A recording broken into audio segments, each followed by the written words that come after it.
Hi, we all wish others have a great day, have a fantastic day, have a lovely day, have an amazing day.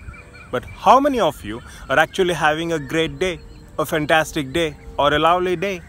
The quality of your day, in fact, the quality of your life is directly proportional to the quality of your sleep.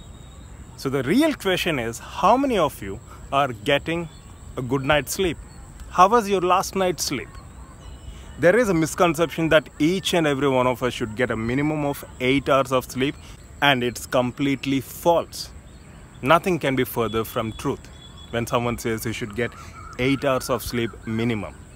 The amount of sleep that we all need largely depends upon our lifestyle, like dietary habits, including the amount of physical activity that we perform on day-to-day basis. So for various tips on how to get quality sleep, thus quality day or quality life, you can check the description part of this video, and feel free to share your opinions in the form of comments or contact us through mail at proudtobedentist@gmail.com 24/7. So wish you all the best, love you all, have a great day, have an amazing day, have a fantastic day, and for myself as well. Take care.